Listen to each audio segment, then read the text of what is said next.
And they were actually filming amateur porn, and we were in it, and we didn't even know. Oh, my God. Again, pre-internet, pre-amateur porn, at least under my radar. You didn't think too much of it. Whoa. Hold on one second. So you went to an event and they were filming?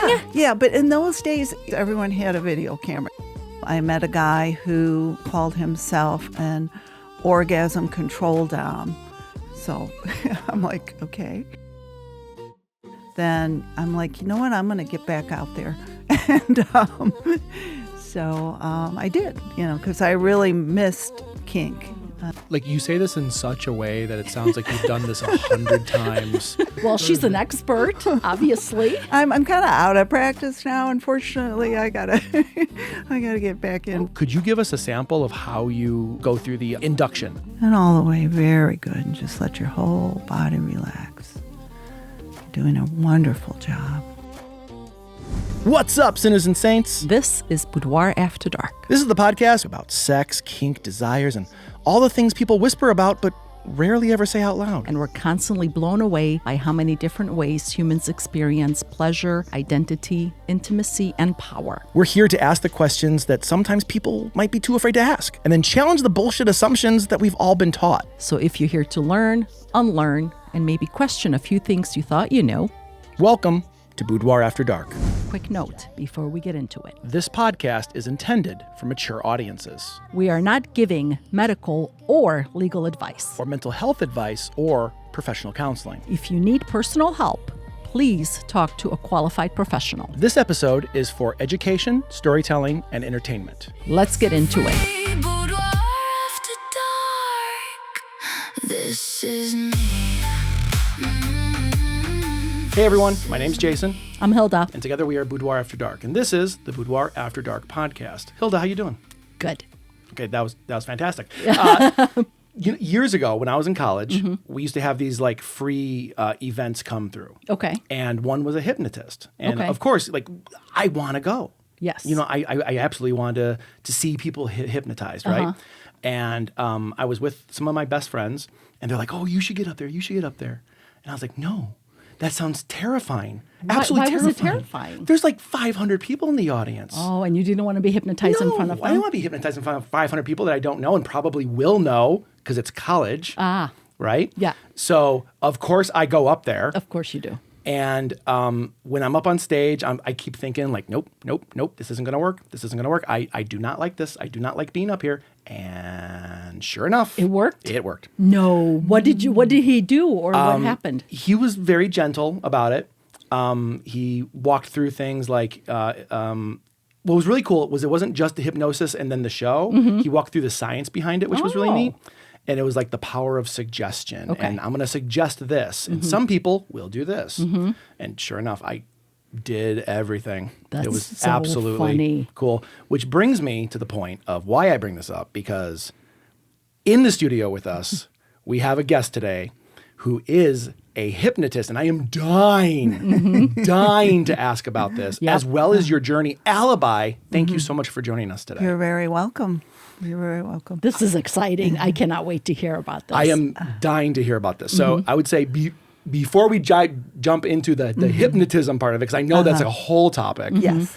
I would love to know how you started in your sexual journey or your kink journey. Like, what brought you to where you are today? So early 90s started my kink journey, but at age 19, I became a swinger. So started early. Wow, and that is early. That does seem early, yeah. It was, yeah. I was with an older guy who kind of, talked me into it. And so started out in the swing lifestyle. Met my husband, who was also, in the swing lifestyle. Did you meet him in the swing? No, at an event? we met separately. Okay. Outside of that, but it happened that we were both swingers. So super convenient. Yeah. So we went to some swing events. Now this is all pre-internet. Okay, so it's a different world. So how did you hear about the events and all Yeah, that. so there was a store with, like latex clothing and leather and things like that. And they had a flyer in the store about a meeting, which was a munch. Okay. And went to that. And, from there just kind of went down the rabbit hole, started going to events. But, it was a lot smaller then. It was a lot less known to people. And there was no internet, of course. So... And where did the swinging take place? Like at somebody's house, or swing clubs? We'd go to swing clubs. Back in the 90s? Yeah. I'm not asking like where they're at, but like were they in the burbs? Were they in the city? In the burbs. There was one right out by O'Hare Airport. Really? I mean, the woman who runs that's probably deceased by now. It was a long time ago. Okay. But out in the suburbs, Okay. mainly. So how long were you in the swinging lifestyle? Me personally since age 19, but together, we met in the late 80s. Okay. And, but then when I found BDSM, kink, I just fell in love with that. And how did that come about? Yeah, I'm dying to figure. Yeah. I'm dying to hear that. Well, I mean, just, again, finding out about it, going to munches, and then finding out where the dungeons were, going to dungeon parties. So did you say to your husband, "Oh, I heard about this, and let's go check out the dungeon"? Or okay, yeah. And then he, we sort of went our separate ways then in terms of our interests, because he really liked the swinging, and I was really more into the BDSM because of the psychological possibilities. That's what really, turned me on was the psychology of it. okay. So, and funny, no, I won't tell that story, but never mind. Okay. It's a little segue. It's a segue. Okay. But yeah, okay. Well, I will tell it because it's a good pre-internet story. Okay. So as swingers, we would advertise in magazines looking for other couples. There were magazines like Swingers Connection. They're mainly out of Ohio for some reason. I don't know why that's where Where they were published? Yeah, Okay. yeah. Really? And so I always like a man with a sense of humor. So I put an ad in, with my nude picture and everything. And I said, I like humorous studs.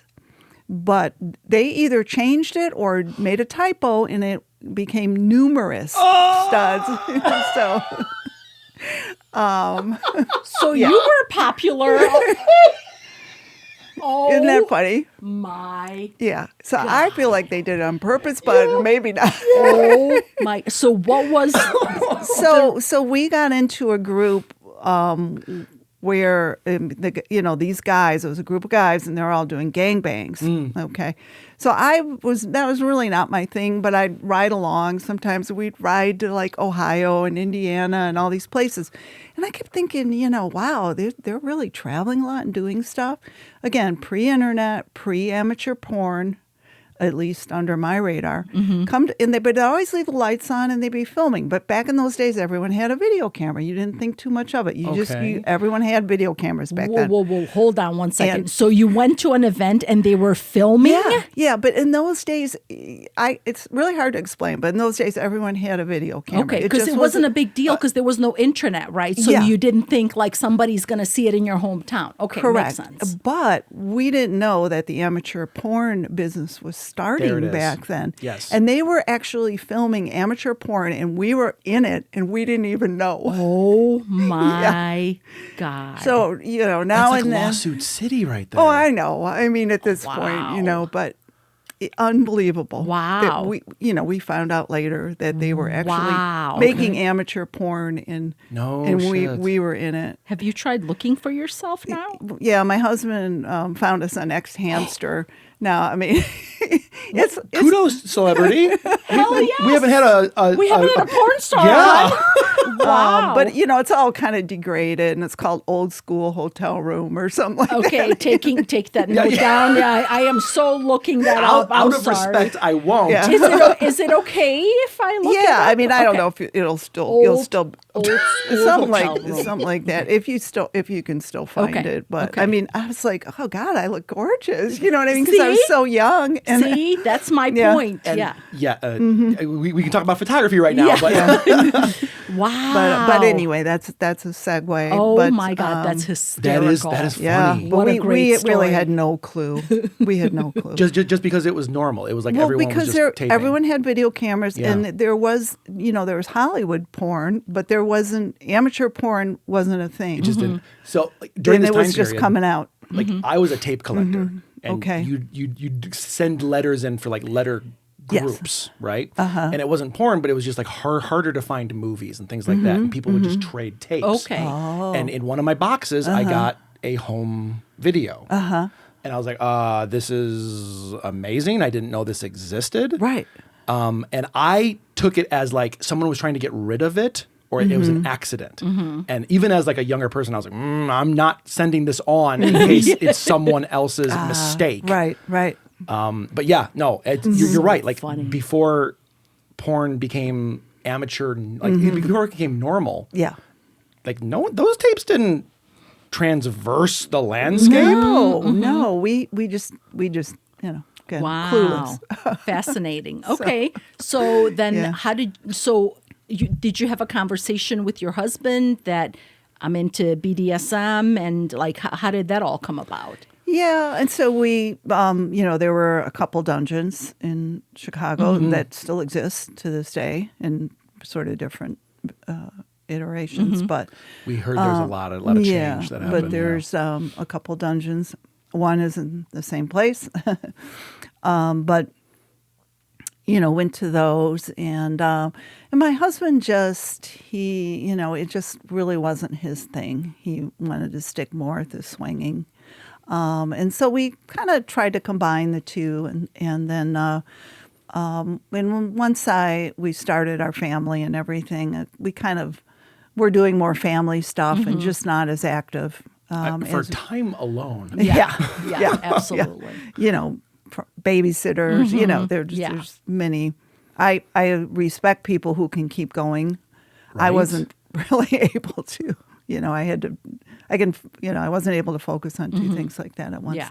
When my daughter turned 18, then I'm like, you know what? I'm going to get back out there.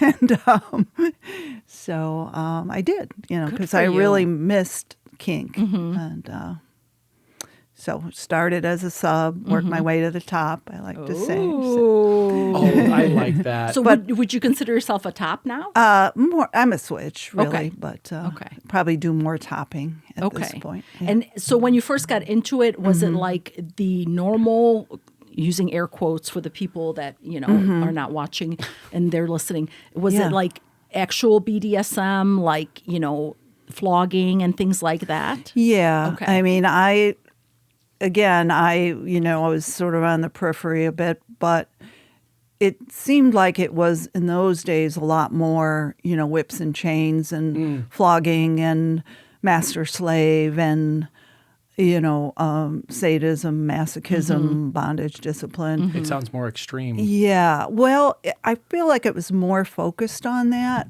and then now you have so many, like littles, and you have so many different, pup play. And I remember pony play, but I feel like it was less, broad of a term, and it was a little more BDSM oriented. Gotcha. And then how did you stumble into the whole hypnosis thing? Yeah, so when I decided to get back in to the scene, I met a guy who called himself an orgasm control dom.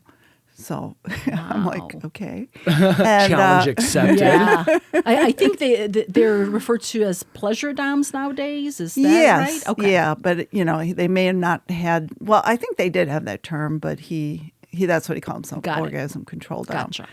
So in hypnosis, well, let me just start by saying this, that, women can be conditioned or hypnotized to orgasm on command, okay, without stimulation, hands-free. So I'm dying to hear this story. Like you just dropped that little news article. Here's the title, guys. Click to know more. I think that's going to be the opening line. You don't need to search No, for it. got There it. it is. Done. Yep. Okay. So, he said, I can, condition you to come on command. And he was like the best kisser. I mean, and when we met and everything and we're making out, and I like to kiss, and oh my God, was he a good kisser. And so, we met and we talked and we made out. And so gradually we got to the point where we were ready to do it, do this conditioning. So I went over to his apartment and, he just started talking to me and touching me and making little like spirals on my skin. And I just started orgasming like immediately. Shut and up. yeah. And so I thought, oh my God, this guy's like magic, he's a magician. But dumb me, it was really that I had anticipated this so much and I thought about it so much and programmed myself that, it just happened immediately. And that's when I really developed respect for the power of the mind and wanted to pursue that more. Mm-hmm. So when a hypnotist came to GD, the dungeon, to give a demo and a talk, I went and I'm like, oh yeah, this is great. I got to pursue this. And Wow.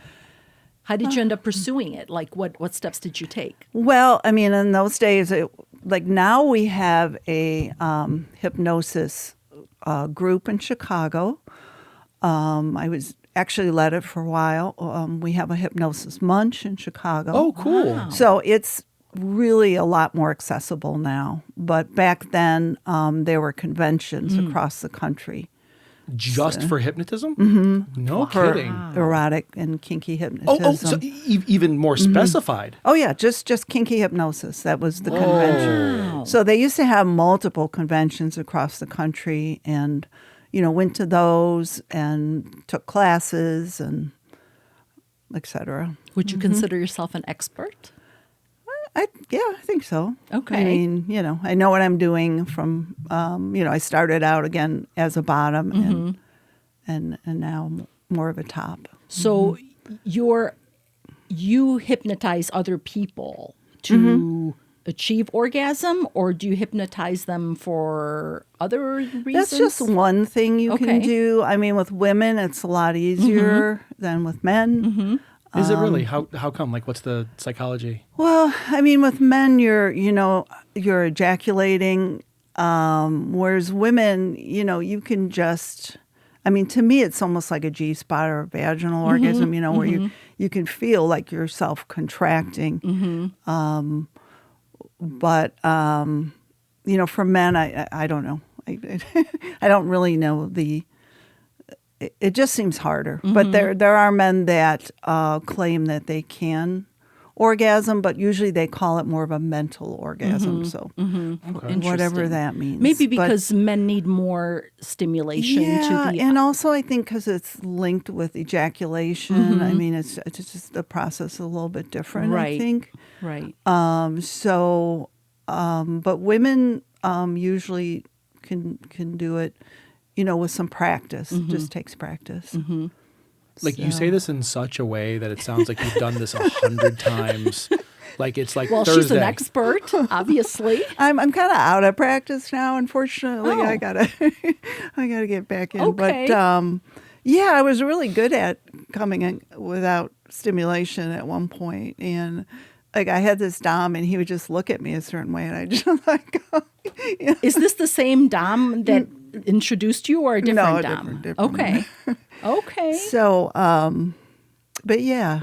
So it's possible. Okay. But that's not the only thing you can do. I mean, a lot of men, might consider it a holy grail or something.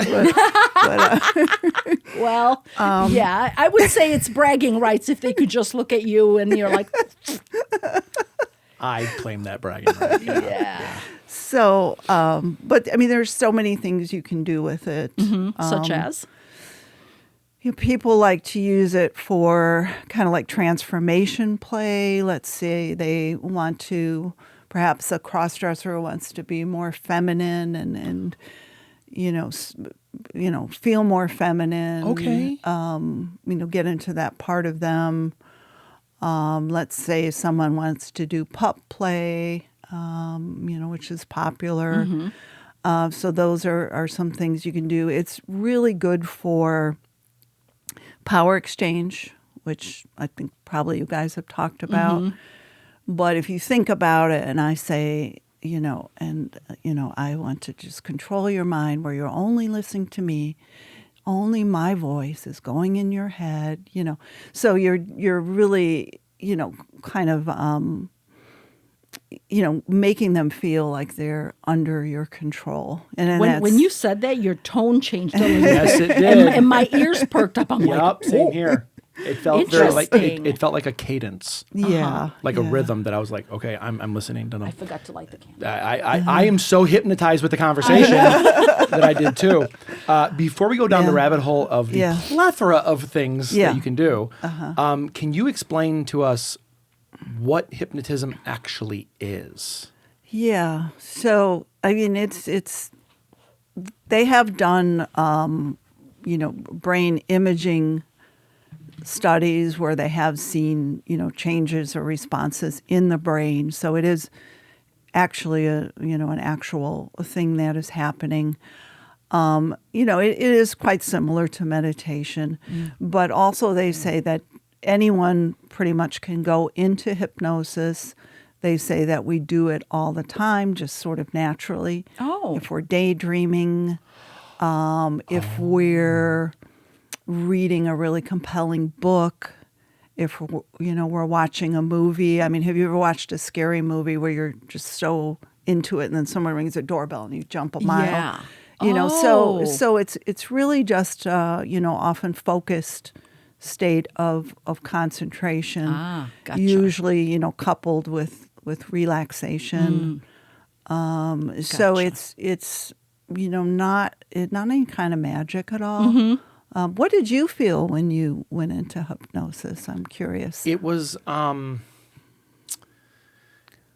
I was allowed to.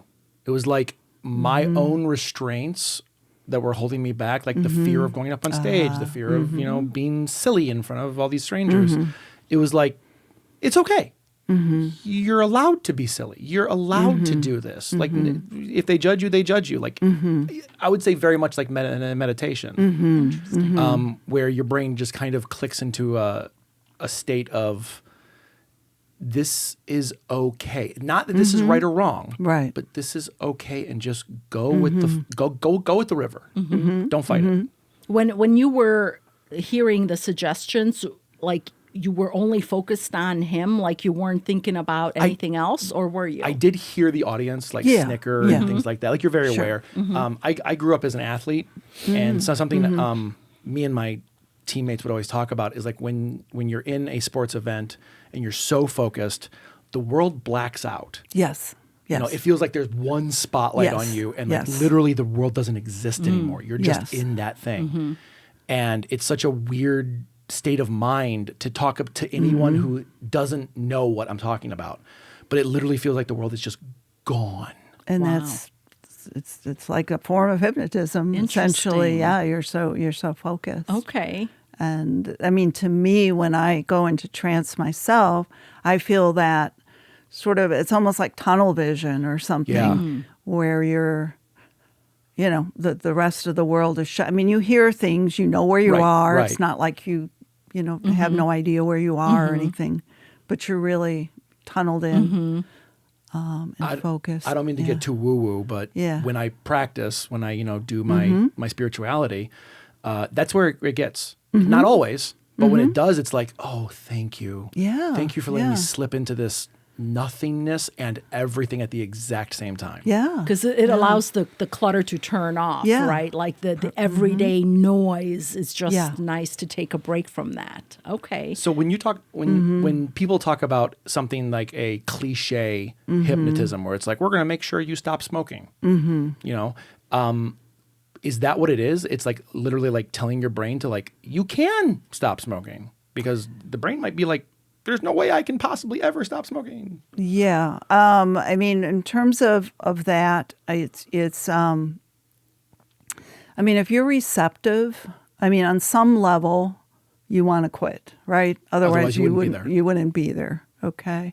And like you say, it's almost like you have an excuse, or you have a, you know, you're responding to the suggestion that, you know, when I leave this room, I'm no longer a smoker.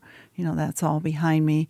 So you're responding to that, you're internalizing it, and you're ultimately acting on it.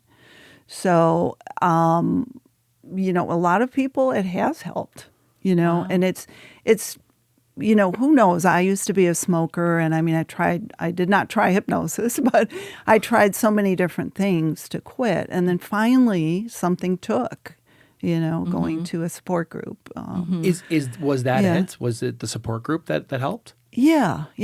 For the smoking. So, I mean, you know, you find your way, you know, and, I mean, hypnosis is, it's belief. So so think about it. So when you saw this hypnotist, you were a little bit apprehensive. You didn't want to be made a fool of. I was an 18-year-old kid who didn't know the world. Right. But you believed in it, because, you know, you may have been a little skeptical. Right. But, you know, if you were frightened of it or apprehensive, I would not have gotten up. well, but you believed in it on some level. Right. Right? Yeah. I mean, Think about it. It wasn't just like, oh, this guy's never going to hypnotize me, because if you feel that way, it's not going to work. Bingo. It's not magic. Right. You know, Right. you can resist it. But because you were thinking about what was happening, you obviously had some belief in it. And if you have that faith, that belief, you're using the power of your own mind. Gotcha. You know, it's not magic. You're Right. using the power of your own mind, and the hypnotist is guiding you. So aside from causing orgasms, you know, Yeah. we could have an entire We could, episode yeah. on Yeah, that. right. But like, how does that translate to what you do now? Like, do you still practice it? Like, are you hypnotizing people? Are you being Are hypnotized? you hypnotizing us? No. She said it with that voice. Quite literally, I've been thinking this entire time. So I think anyone who's like kind of knows their shit enough should drop hints throughout. And I'm like, I'm trying to be aware. There is something called conversational hypnosis, but I am not doing it right now. I am dying to know about this. First, my question. Yeah. Okay. But what was the question? How it translates into your life now, and do you incorporate it in kink or sexual activity? Are you hypnotizing people, or are you being hypnotized? Are you teaching? Like, what does it look like now? Yeah, I kind of wish I was doing more than I am. But yeah, I do some teaching. Do teach some classes. As I say, I used to run a group. If the group's still going, I'm just not one of the leaders of it anymore in Chicago. I usually do more topping than anything. And what does that look like? You know, so here's the thing with hypnosis, especially when you're doing it for fun, for recreation. You know, this is recreational hypnosis. I'm not, you know, trying to fix anybody. That's a good note to know. Yes. Yeah, and absolutely. you want to differentiate the two, you know. Yes. You want to differentiate the two. But you really want to, you know, find out what the person is interested in. Because, you know, if I'm trying to impose some kind of a, you know, you will, you know, turn into a dragon and, you know, and they're really not into that, you know, it's not going to work. Correct. You know, so you obviously come together with some kind of a plan, you know, maybe what, you know, you both fantasize about together, what you can do together. Could you give an example of what that would look like? Well, a lot of people love the aspect of having their mind controlled, the power exchange of it, that they're helpless. So basically, that I'm in charge, that I'm programming them, Okay. that,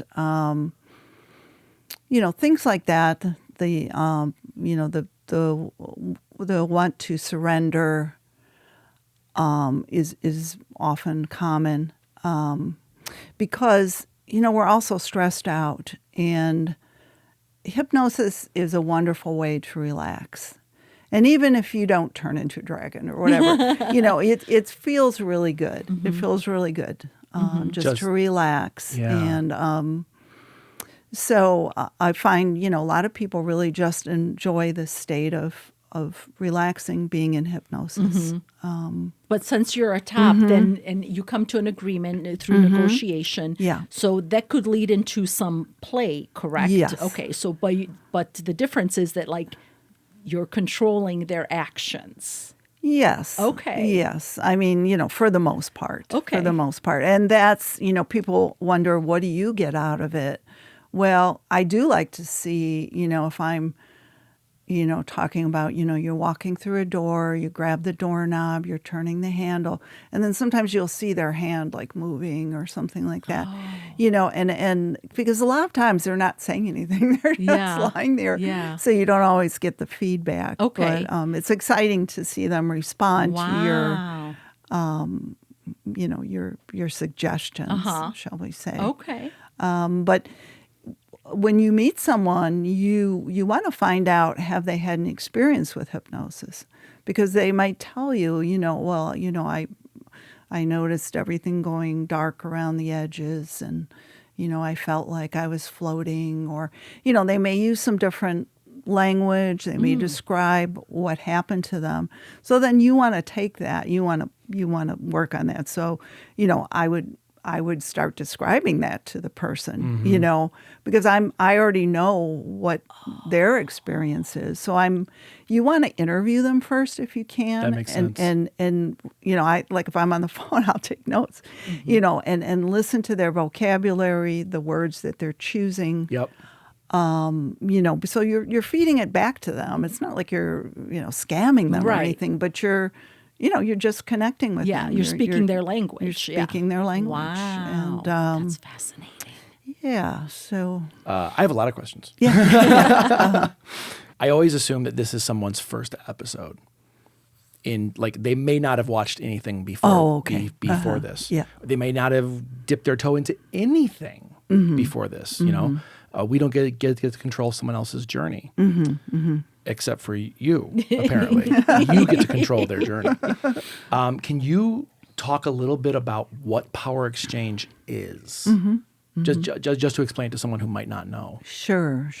So when I started out in kink, my mentor, always told me there was sort of a progression from top and bottom to dominant and submissive to master and slave. And so, the top and the bottom was more like role play during a scene, and then the dominant and submissive was more like identity and, the roles you usually assume. And then the master and slave is a, committed relationship with collars and protocols and things like that. So I would kind of consider myself probably on the dominant submissive level, where right now I'd say I identify most strongly as a dominant myself. And so I just enjoy someone being deferent to me,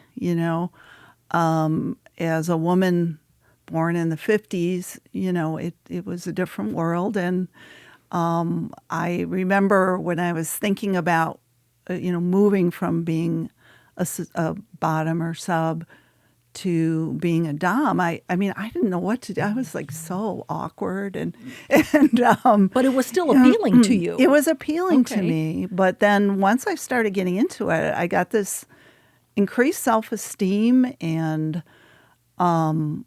enjoyment of having some power and, kind of like enjoyment of making men do what I wanted them to. Not, you really can't totally, but, in some senses, Yeah. in some instances anyway, or at least in play. And, it just felt really good to do that. So That's interesting because Yeah.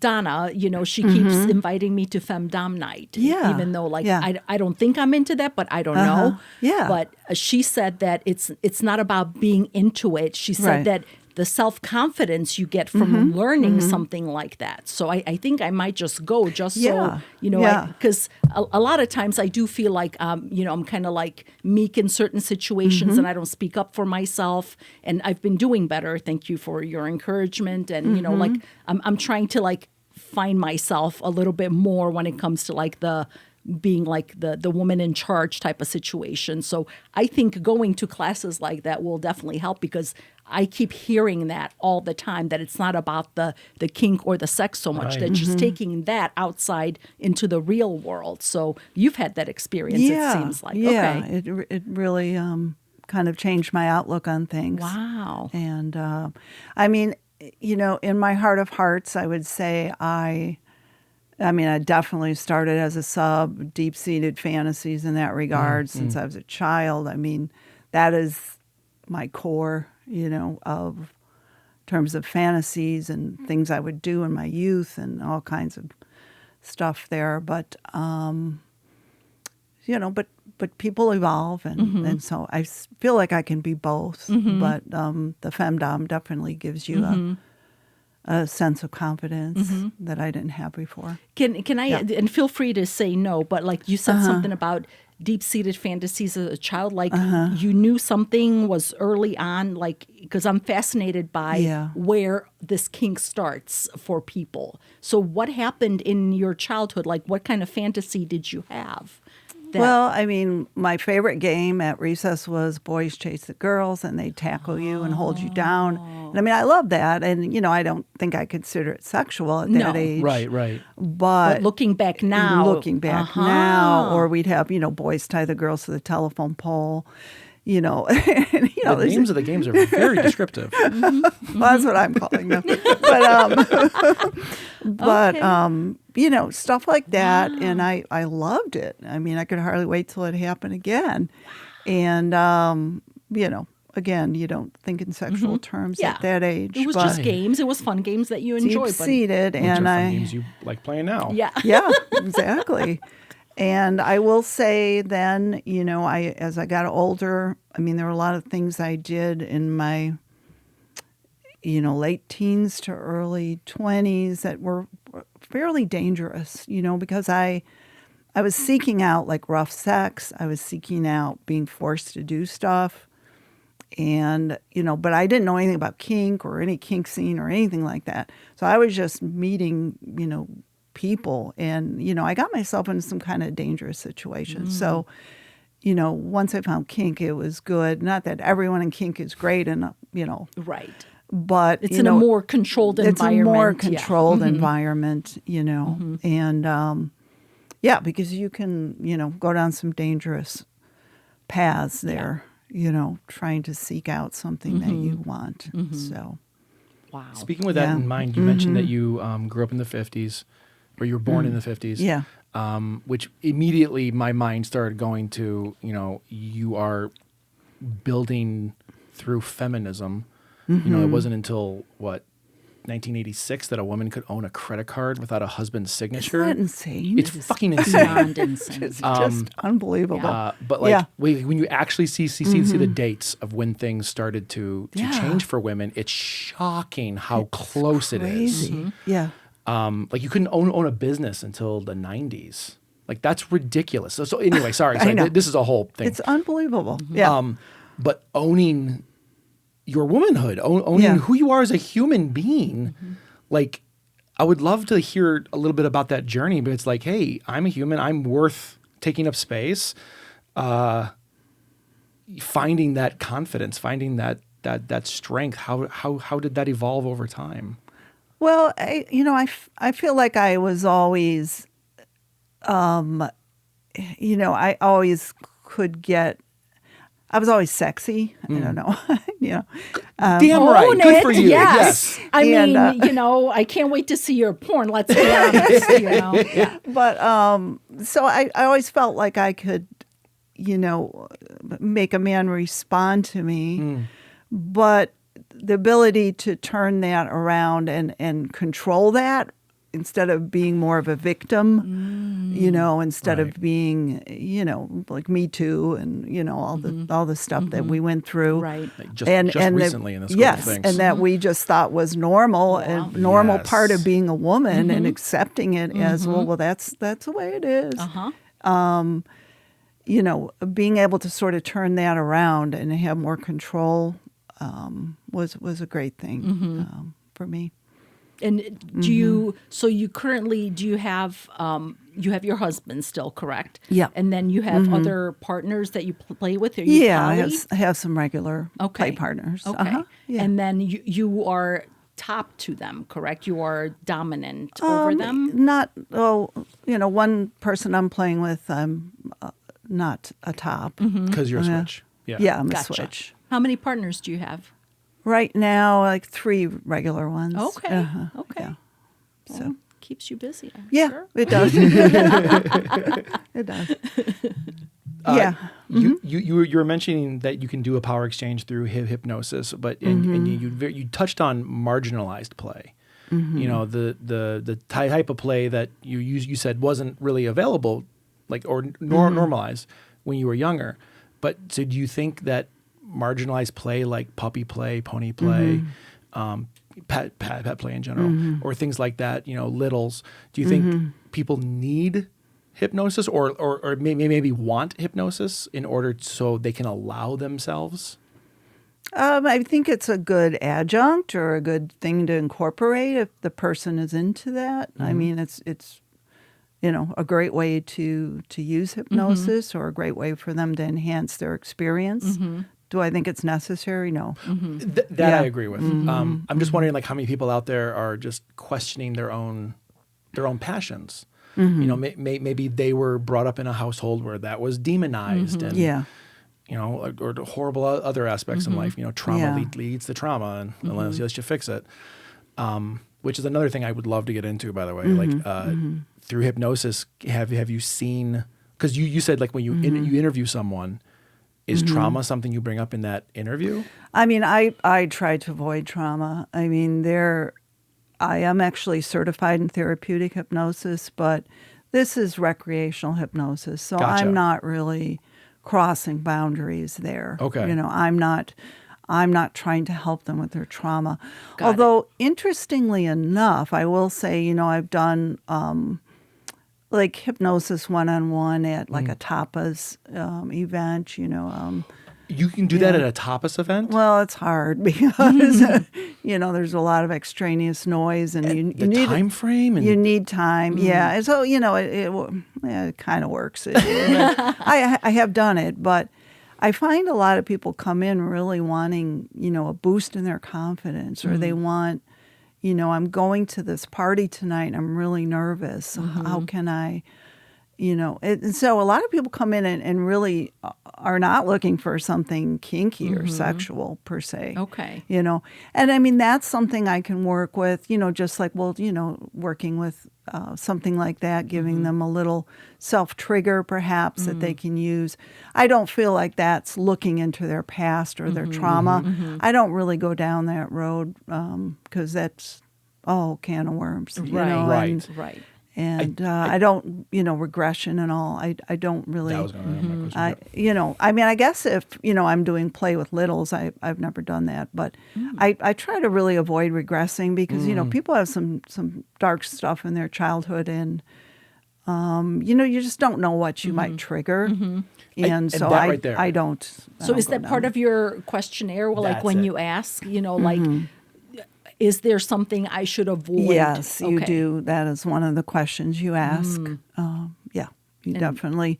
And also, when you're doing your induction, which is how you get someone into hypnosis, there may be language like, you feel waves, coursing over your body, and each wave you relax more and more.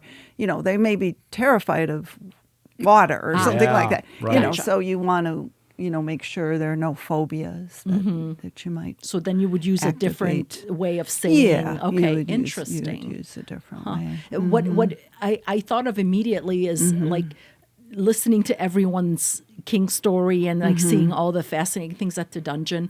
A lot of times I am very curious about certain things, like not just talking about it, but wanting to try it. But I am so self-conscious. Like I am just like mortified, even like wanting to talk about it. Like I couldn't, let alone, ask to try it. So I'm wondering if like somebody like me would be like, that's something that I could do, is be hypnotized to get over the fear of trying something to get over the hump. And I've again, when I've done it at these, gatherings, a lot of people, again, people will say, well, we're going to a swing party tonight, and, I'm really worried about, that I'm going to be really jealous of my wife or something like that. Exactly. So, if it's something immediate, like I can work with something like that. But again, I'm not going to be getting into, some deep-seated. Yeah, no. It's just like the whole awkwardness. Yes, just helping someone. Okay, interesting. Wow. So, Like, there's a plethora of different avenues I want to go. Pick one. So, we've been focusing mostly on the kink aspect or the sexuality, but you yourself talked more like you're very interested in the psychology of things, and that's where my passion really falls into, because I was never really interested in kink. Like, there was nothing that really clicked with me until I literally heard someone say, it focuses me and it like quiets the voices from the weak, and this is the only thing that really makes me feel like me. Yes. And that my mind was shifted to like this, oh my God, I'm starting to get this. Yes. And that has nothing to do with like sex or sometimes not even pleasure. Sometimes it's literally just grounding. Yes. You mentioned that most people are wanting a boost in confidence or to feel more self-worth. Yes. Do you find that like the majority of your time is spent with that kind of psychological emotions? I really, when I'm playing out in the community, I'm not really doing that. I was just sort of focusing to when I was at these events, what people would come to me for, because I don't think people normally think in terms of kink when they think of hypnosis. Correct. So, that's what they would bring to me, and I would work with them. But no, usually I'm going down more of a path of, you're obsessed with my feet, or, I don't know, whatever. That's just an example. Please illuminate us. Yes, Like, please. what are the different things? There's just so many, it's infinite. I have done fair play with one of my regular partners who, is really into that. And we did a buried alive kind of a scenario. Okay, You look shocked. Yeah. I got excited. Yeah, say more. Tell us. Yes. So in preparation, I watched, I think it was a John Carpenter movie set in Haiti where, somebody was buried alive and turned into a zombie or something. But, Is that the Serpent in the Rainbow? Yes. Thank you. Not John Carpenter, but I know it's not? I know Okay. exactly what you're talking Anyway, about, though. yeah. It's a fantastic film. It is a really good film. Wow. So, Wait, no, okay, sorry. I need to check if that's John I will Carpenter or check. not. You I don't. might okay. be I might be totally wrong on that. Okay, I will lose my film cat guy card. Yeah, no, let's find out later. But please Super go on important, with your apparently. story. But that was his fantasy. He wanted to be buried alive. Yeah. Go figure. But so we did that, and I've done things with like I'm a spider and he's caught in my web and I'm going to eat him. And, Okay. So, stuff like Very that. like David Cronenberg Fly. Right. Wes Craven. Wes It was Craven. not Wes Craven. It was directed by Wes Craven. That's Oh, what good. it says. Okay. My Good, mom's good. favorite film was directed by one of my favorite directors. I never put that together. This was your mom's favorite film? It was one of her No very way. top films. I've never seen it. Yeah. Okay, It's good. something to It's do. good. I will Yeah, watch it. it's Okay. good. So, fair play is one thing that you can do with hypnosis if the person's into it. That's fascinating. Yeah. So, you can just do all kinds of things. Or really, when I bottom, I just enjoy being in trance. I just enjoy the feeling of relaxing. And I'm a very visual person, as photographers Right. can relate. Yeah, Yeah. absolutely. And so in my mind, what they're talking about, I'm coming up with all these images in my mind. And, my mind is just sort of, taking off and free associating. And, and I see all these pictures in my mind. But interesting side note, there are people who, they call it aphantasia, who don't, like if you say, you see a red apple, they can't see a red apple in their mind. I've talked to people Yeah. recently about this. Yes. Yeah. Like they don't have a visual Right, thing. which to that me is so strange. It's so bizarre. Because I'm insane, yes. so visual. Yeah. So, when you're doing hypnosis with people, you want to kind of tap into the different modalities, the different senses.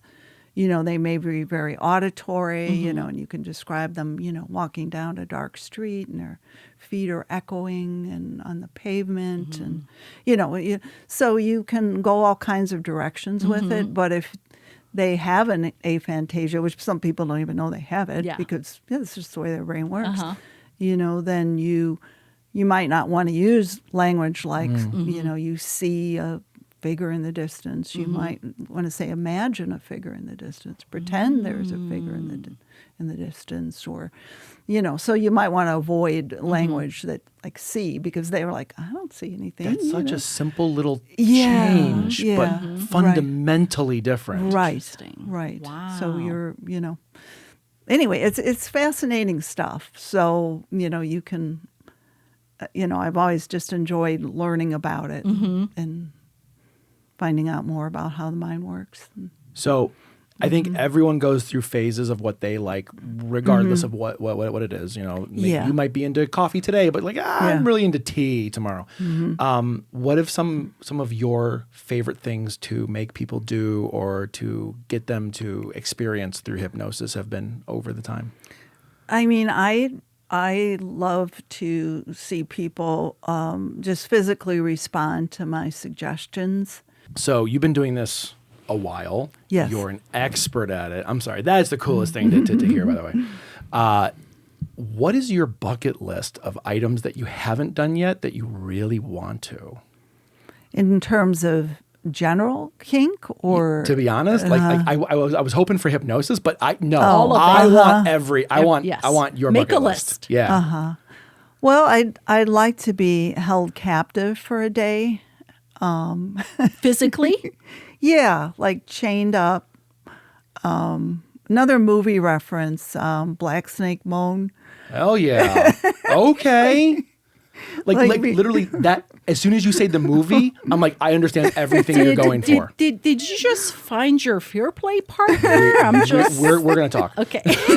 But I would want to be able to go to the bathroom. So, be on a long chain where where I can, Accurate. not like in a cage where I can't go to the bathroom. Okay. But, just be held captive for a day. It's a fantasy I've never achieved. Okay. So Maybe you'll get some emails after this episode airs. Maybe. Okay. My favorite part of that was how fast you answered that. It was like in the front of your head, like this is not something you were thinking about last year. It's like Okay. you woke up this morning, you're like, I really hope this happens. Okay. What else?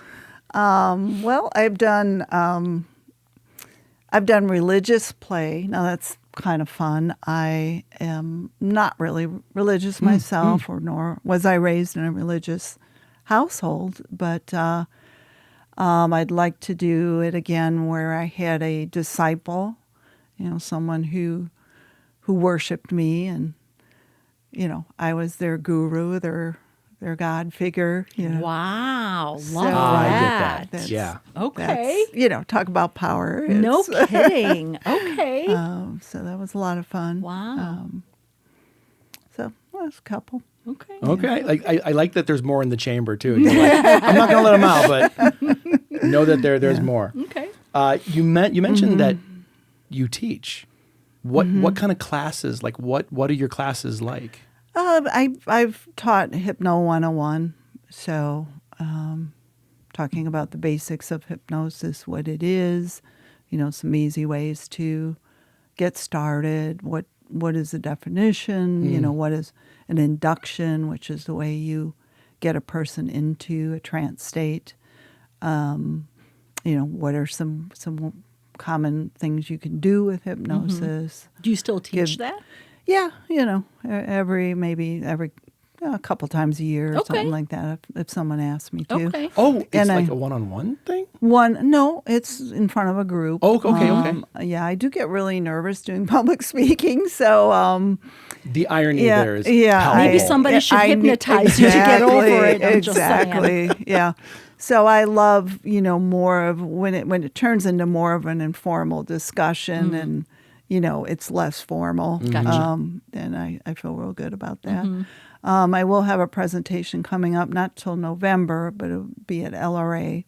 Oh, nice. Okay. And, I don't think it's going to be a 101 exactly, but I think what we're going to do is focus on some easy ways to get people into hypnosis. If you just want to play with it, if you just want to try it at home, what are some easy things you can do to lead a person down that path? So it won't be a whole formal class of, defining hypnosis and talking about different stages and aftercare and, consent. And, of course, we always talk about consent, but, it will be more focused on, what are just some easy techniques that kind of anyone can try. Love that. So, As someone, like I teach as well. I teach film. okay. Nice. I'm dying to know like what classes you would like to teach, like whatever it is. Like for me, everyone wants to know how to pick up a camera, how to go film something, how to light something.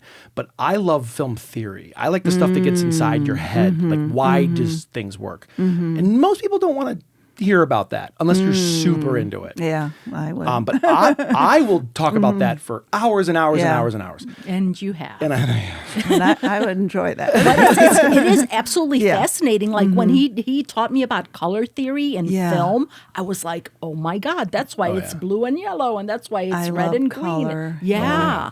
So like what kind of class would you want to teach, regardless if there's an audience for it or not? Like what would you just like want to express to the world?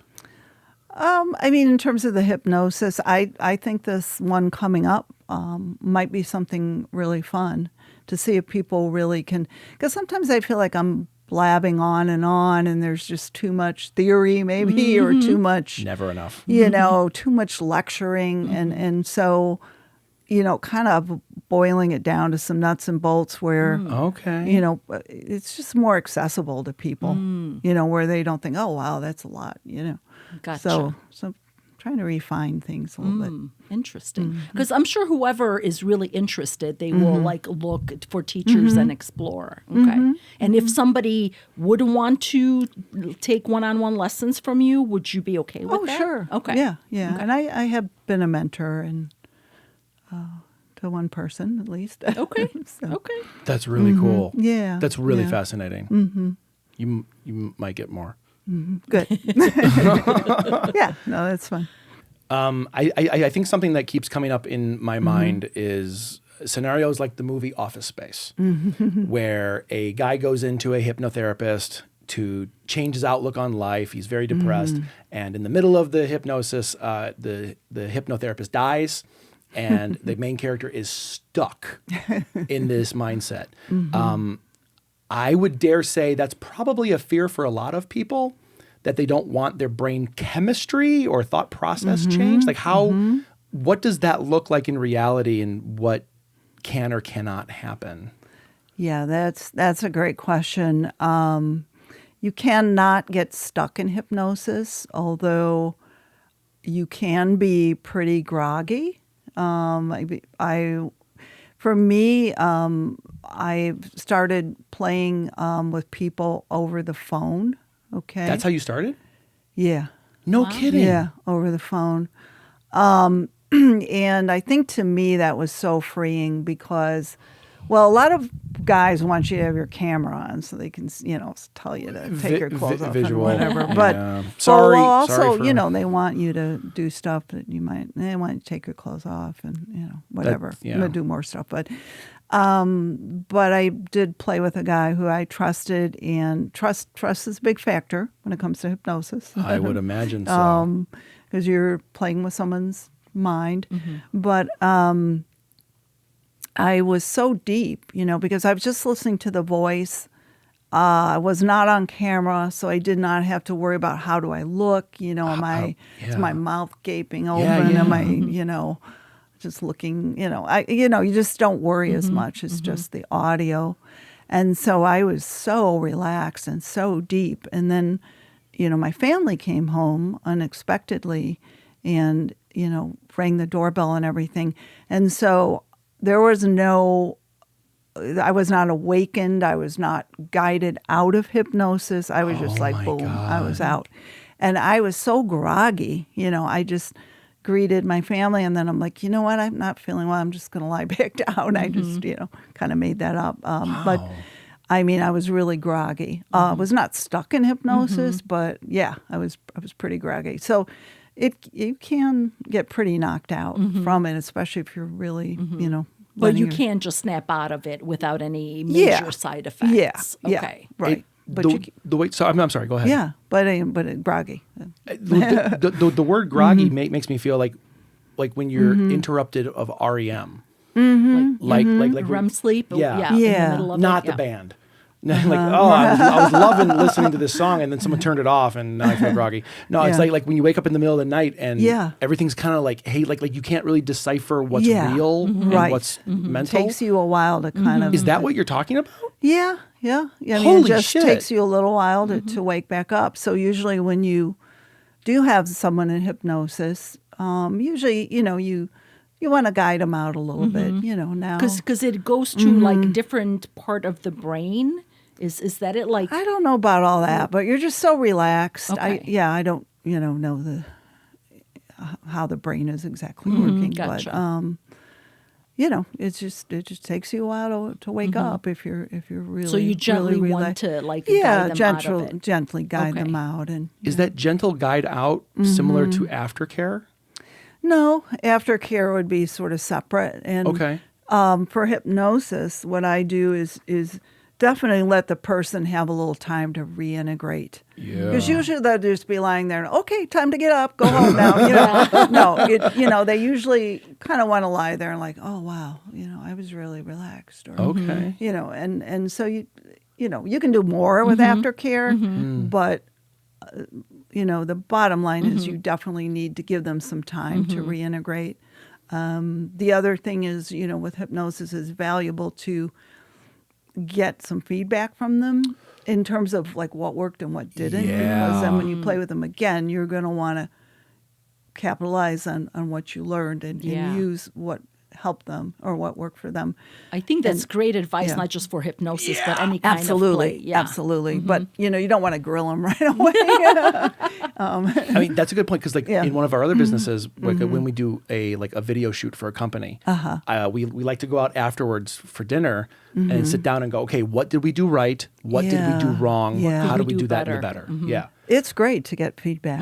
Yeah. Absolutely. And it can be a little scary, though, because they might say, terrifying.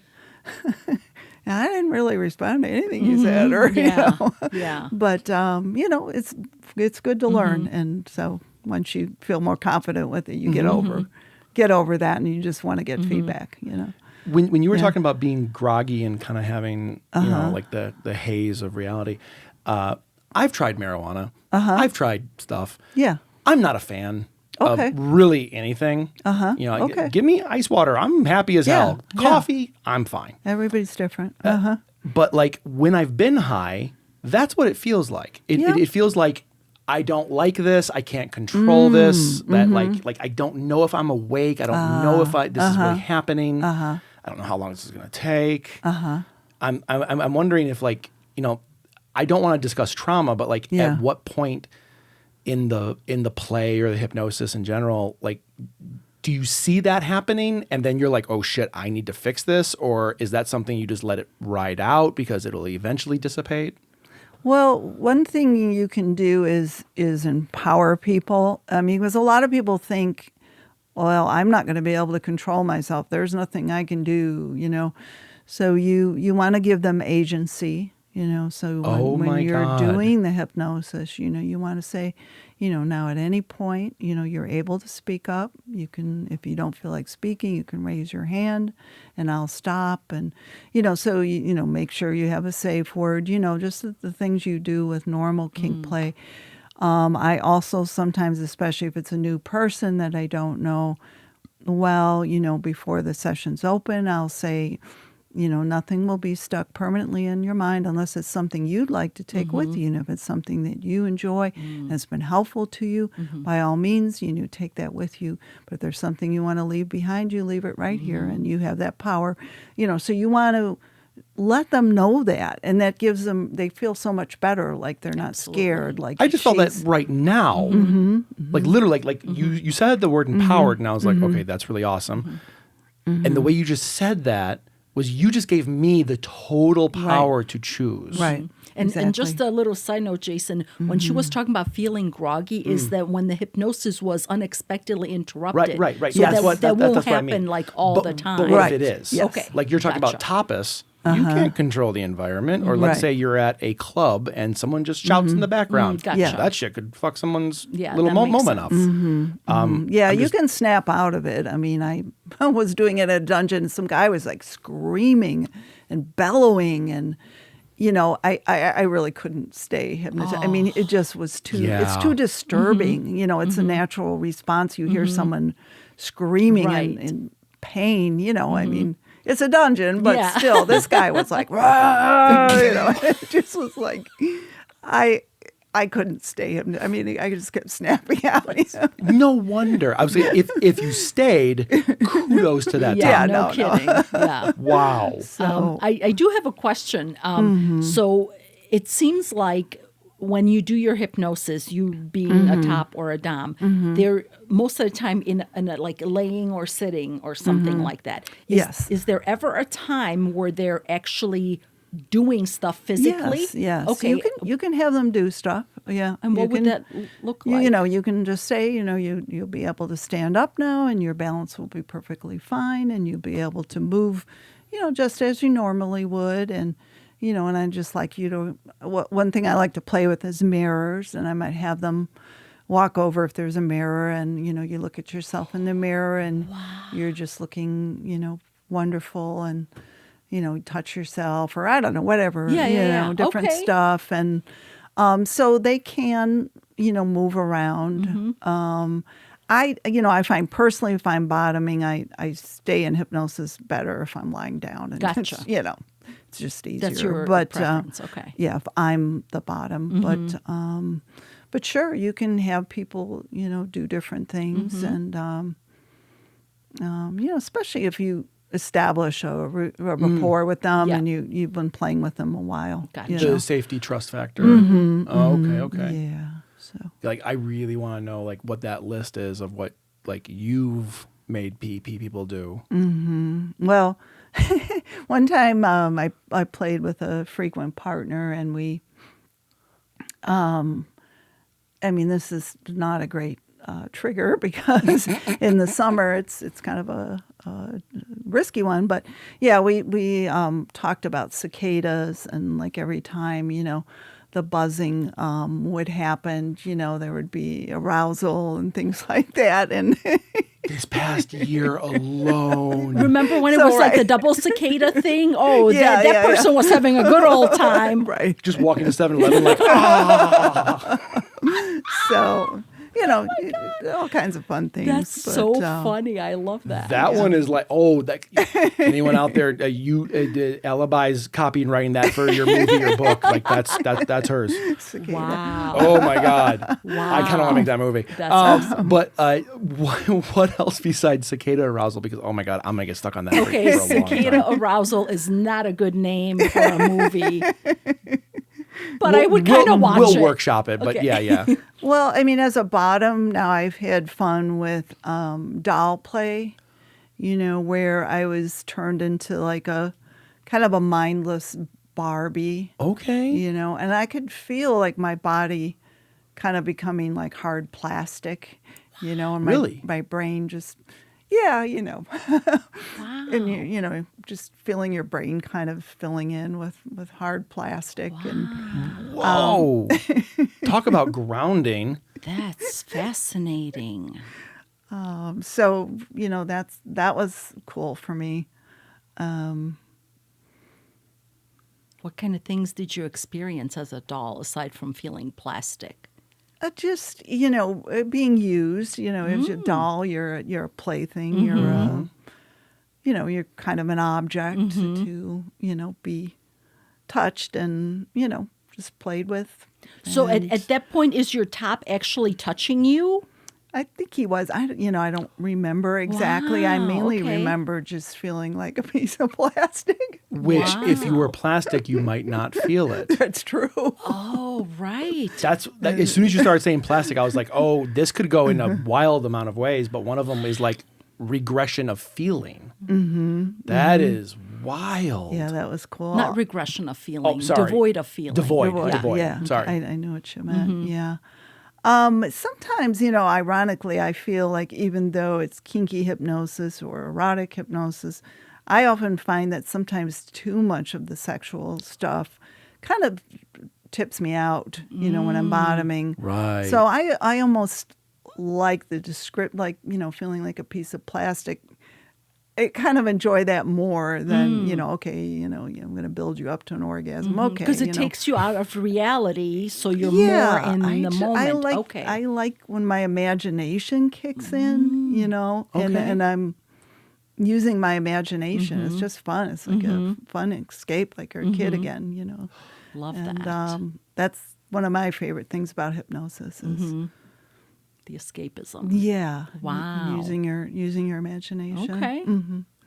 Do you think it's easier to hypnotize a hypnotist, or so someone who knows the craft or the skill set? Do you think it's easier to hypnotize them because they're more like, I know how this works, I'm going to let it happen?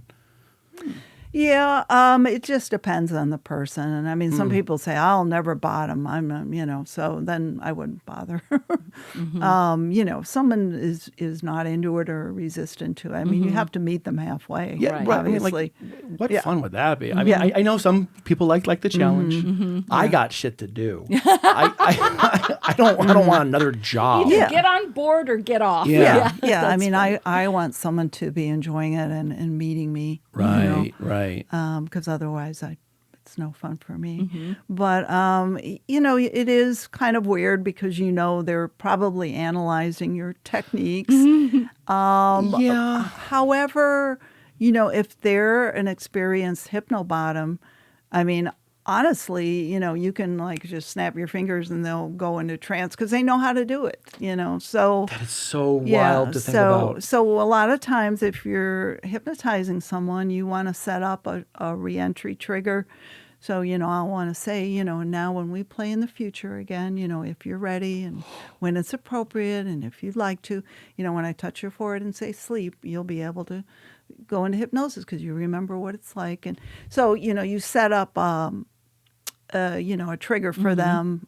So when you play again, they might not go right away, but they're There's a shortcut. partway, there's a shortcut and they're partway there, and then you can go into more of a spiel and stuff like that. Okay. But, You're making psychological macros. oh yeah, Holy hell! Like a cheat code. Like yeah, I've got to this level in the game before. I want to start at this level again. yeah.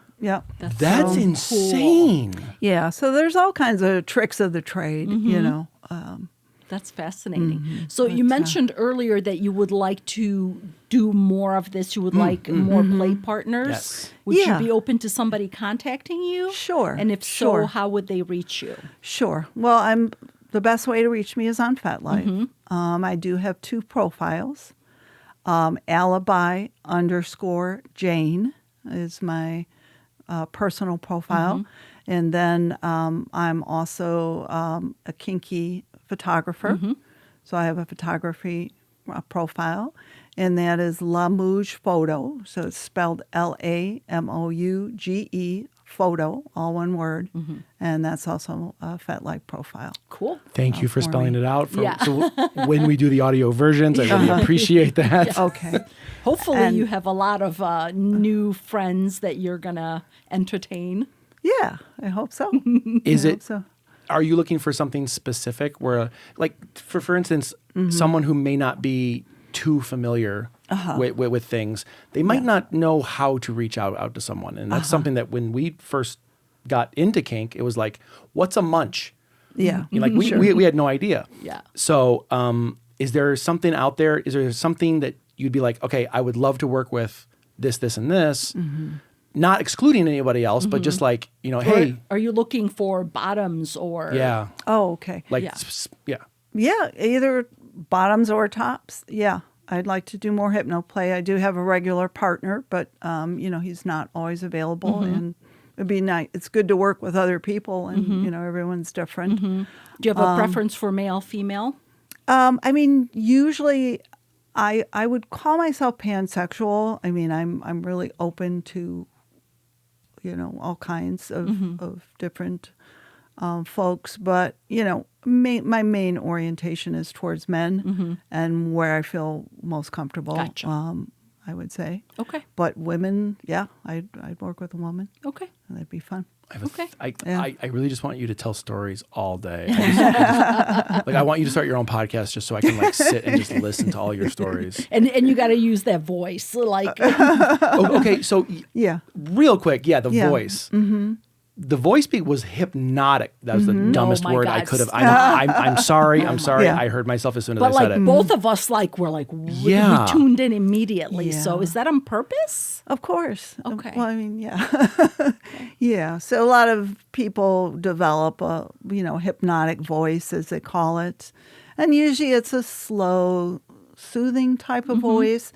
But some people have what they call a rapid patter, where they're just, I can't, it's just not the way I speak, you know, so it's more difficult for me. But that kind of throws your mind into almost like a confusional state where you're just not able to keep up. You just sort of like, okay, I'm giving up. I'm just going to. You give up. So you just I'm focus. just gonna, you know. So some people are really good at that, just this rapid Like patter. the ones and- I've seen on TV, That's they're what I'm like thinking. that. Yes. Yeah. Yeah, Okay. You're you'll feeling very see- sleepy. You're very sleepy. Yeah. You're looking at this. Yeah. Yeah. A lot of street hypnotists do that. Oh. Yeah, you'll see. And street it's part of it is sort of somewhat of an element of surprise, you know, where you usually tell them they're a hypnotist, so you know they are looking for that, you know, Right. and know what to do or think or whatever. But yeah, a lot of times they just use a rapid pattern, and then they'll come in and they'll like maybe grab your shoulders and twist you, or I don't know, you know, something like that you're not expecting. Yeah. And your mind kind of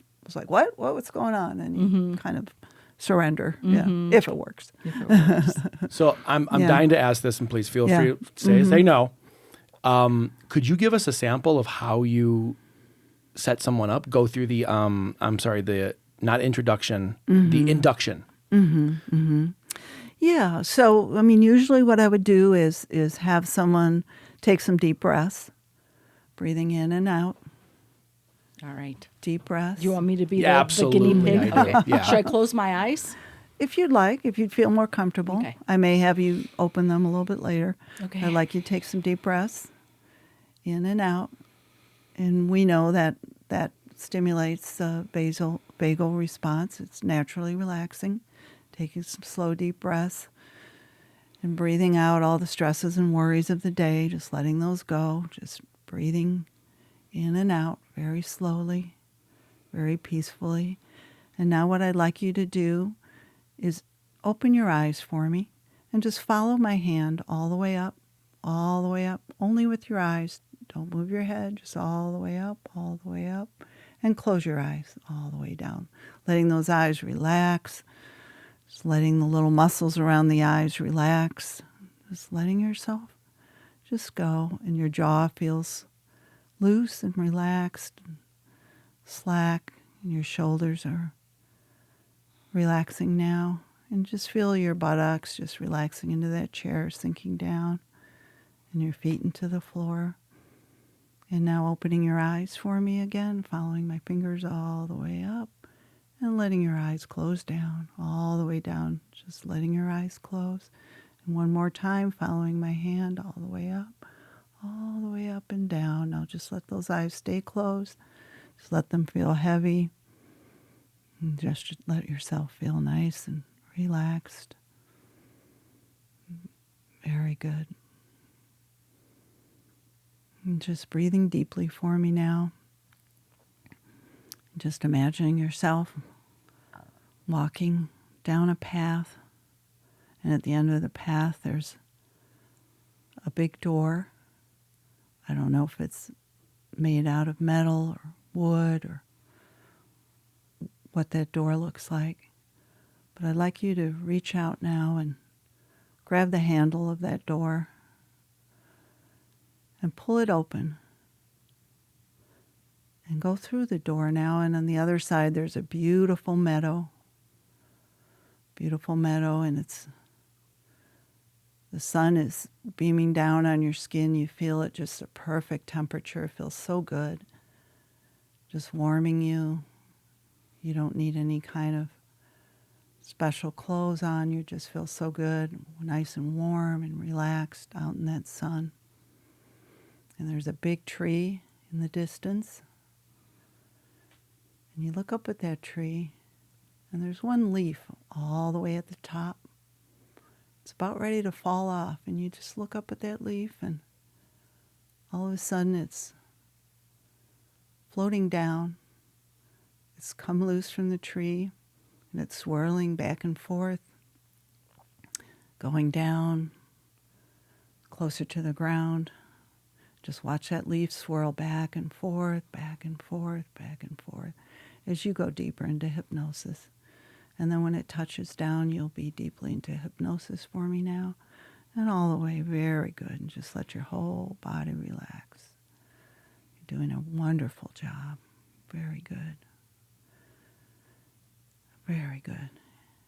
And now that you've felt some relaxation, I'm going to have you come back here to the studio, just gradually coming back with me now. I'm going to count up 5 and 5, just feeling yourself riding back up, and 4, just feeling your body coming back into the studio now, and 3, your senses reintegrating, and 2, and 1, waking up now for me. Very good. All right. How'd that feel? Unbelievably relaxing. Yeah. Like I didn't want to come back. Yeah, right. The meadow was so pretty. And that's why I love it. Just wow. feel good. And I saw your eyes kind of glazing. I saw your eyes kind of getting red. Did you see that? Oh, yeah. Yeah, Really? and yeah. And your eyes are sort of like they weren't opening as well as they were. Yeah, so I saw you responding. Everything went black at some point. Oh, good.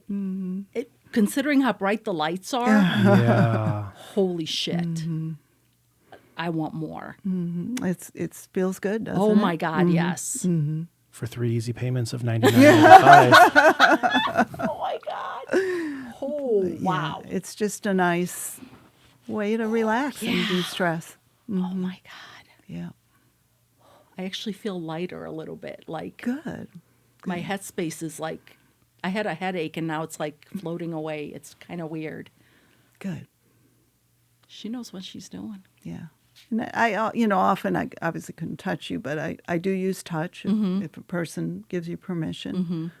Touch can be very soothing, or you can rock them back and forth, or so there are all kinds of ways. How long did that take about? That how just now? Yeah. I don't know, but Do you remember her making you be a chicken? I'm kidding. I was Can't do sorry. anything against my will. I know that. Yeah. but well, that's one of the symptoms of hypnosis is that people say, well, I'm not sure if I was hypnotized. I heard everything that was going on, and they're not quite sure, and then you'll ask them, well, how long do you think that was? And usually their guess is pretty different than the actual time. I mean, like significantly. Like, do they say it's longer? Longer or shorter, either one. But there's some kind of a time distortion that occurs, and that is one way that, and that's one, it's also called a convincer. So you'll say, so you'll say to the person, okay, well, how long do you think this was? And they'll say, oh, about 10 minutes. And they're like, oh, no, it was 45 minutes. Or, whatever. Or the opposite. Yeah, or the Okay. opposite. Whoa. And Wow. and then they're like, oh, wow, I didn't realize it, So there is a time distortion that usually happens with most people. And people are like, oh, wow. Yeah. They're impressed. That's crazy. And Yeah. I saw what you meant by reaction because my first thought was like when you said open the door. So I like snapped to see her hands. But what I saw was her face. Yeah. And she was like, Right. arching up a little bit, like to Yeah. look at the door. And I was like, that's okay. I Right. totally get that. And she was moving her head when I was saying about Looking looking at the up leaf? at the, And then she when- was moving her and you head. said the leaf fell and Yeah. immediately your head stopped Yeah. and started to Really? go back down. Yeah. And it doesn't have to be dramatic. It's not yeah. like her, Yeah. but I could see a little Okay. physical response, And she said, like, like you were like, now you're comfortable. Your shoulders literally went, Wow. like you just And dipped. your body. Really? So, yeah. I cannot wait for you to Oh watch my this. God. It's going to be so awkward. Do you ever film your sessions? No, but I did film. I was on some kind of scientific. The guy was doing EEG brain waves and stuff, but I can't get a copy of it because it's for Northern Illinois University. I don't know, Oh, whatever. bummer. That's okay. But no, I have Wait, not. You have resources? Is that what have. you're... That was my undergrad and my first master's. What department? at They Northern have- Illinois? They Yeah. have, so Northern Illinois, they have a sexual. Yes. What's it called? Sexual research. We know some of them. Yes. Yeah. Okay. So they, one of the guys who's involved with that, did some filming of me and my regular hypnosis partner, and he wired him up with what's called a Muse device. Yes. And he measured brain waves, and I guess there were a lot of delta waves or anything. Oh, I don't really know all the Delta science. is what happens when you go into sleep, right? you Or know, theta. Theta. Theta. Maybe it was theta. Sorry, I'm very. No. Oh my God. Don't, Yeah, you Yeah. have I'm shocked I your knew that. strengths. Yeah. Yeah, absolutely. But so I don't remember what all the science was behind Okay. it. But he did definitely, see a change. Wow. In the brain waves with the hypnosis. Cool. So so Reach that out was to your really connections. I'm going to. Okay. that was I'm really gonna the reach only out. time I had it filmed. What was it? Somewhat recently, or like long ago? I don't know, 3-4 years ago. Oh, then I something like that. actually might know the people in there. Okay, cool. Nice. Okay. So That's awesome. yeah, it's cool stuff. It was amazing to watch, and like Yeah. that was short. Yeah, That was so short. Yeah. Like I can't imagine. I would love Oh to my just God. watch. I can only imagine how amazing it would be to like be there longer. yeah. I Like- mean, and normally, obviously, it would Yeah. be longer, but How? for the sake What's of the our- average length? I mean, usually when I'm playing with somebody, I'd say 45 minutes to an hour or something like that. Whoa. So, it's it can be hard to keep talking for 45 minutes to an hour. Right. No kidding. And then, but also the other thing I found is from don't be afraid of silence, because as a bottom, I've experienced where, the person really wasn't saying anything. And then they were doing some chakra play, with stones and different things on my, but I mean, they just weren't saying anything, and it didn't bother me at all. My mind just started doing all kinds of fun things, and I visualizing things, and so silence can be good too. Yeah, to a because certain like extent. I could have just walked around that meadow while you said nothing. That would have been Yeah. really cool. Yeah. You can also like ask a person, where they're, like what is a place they'd like to go to, a relaxing place, like a beach happy place? or a happy place or a beach or, whatever, a place they find relaxing. When I first started doing hypnosis, and this guy really threw me off, and I said, what's your relaxing place that you love where you feel really good? And he named some restaurant like, cafe such and such, and I'm just like, oh, what are you wow. supposed to do with that? I was just like, okay, Remember, do you remember what the seats look like? Yeah, they look just like that still. Right. So I was just like, and I was really new trying to learn hypno, and I'm just like, okay. Well, we got to stop now because That's a curveball. you threw me a curveball. Yeah. Oh man, I think mine would be like a store, like a video store, like a video rental wow, place. yeah. Oh man, In Japan, in a basement. Yeah. like obscure as shit. Yeah, Yeah. well, one guy I remember picked an ice cave, which I thought was pretty cool, so. Dude, I want to know the psychology of why people pick what they pick. Yeah, the fascinating. Interesting. Have you ever done the cube? It's a psychological experiment. We don't have enough time We to get don't into have enough time to do it. All right. But it's really cool, and like you can identify people's personalities. Oh. And I used to do this all the time with friends. And it's very much like hypnosis. You walk them through different things, and then like remember this, and like like what does this look like? How does it make you feel? And then when you're all done, you wake them up, and like every time they wake up, they're like, wow, it's a little bit. So I didn't even know it was hypnosis. Interesting. I'll look it up. Yeah, there's a really interesting book on it. But my mom taught me how to do it. She was into therapy, psychotherapy, I things see. of like trying to get people over shit, like Right. addicts and things like that. Right. Oh, cool. But yeah, we used to do this all the time. It's such a personality identifier Yeah. Yeah. about yourself. Interesting. Yeah. Like you really, it's introspective. I think you did it to me. We yeah. did it on Thanksgiving. I remember. Alibi. Yeah. Do you prefer Alibi Jane or Alibi? I mean, the Alibi is easier, or some subs call me Miss Jane, so there's that. But Alibi is I fine. think she's tempting us on what we need to call her now. She's trying to psychologically. That's how. It's exactly how I took that. Well, some good boys will say Miss Jane. Here we go. So Alibi, thank you so much. You're very welcome. It was great. We learned so much. I haven't had this much fun, like in a long time. Oh, Yes, it okay. truly Not even was just the fun. podcast, but just like the conversation. Like Yes. it is so much fun to listen to you. Oh, good. So good. I'm thank glad. And learn from you and being hypnotized by you was I honestly I feel like this was just a taste, and I'm like where do I sign up? Great. Seriously. That's good. Good to hear. Yeah. So where can people sign up?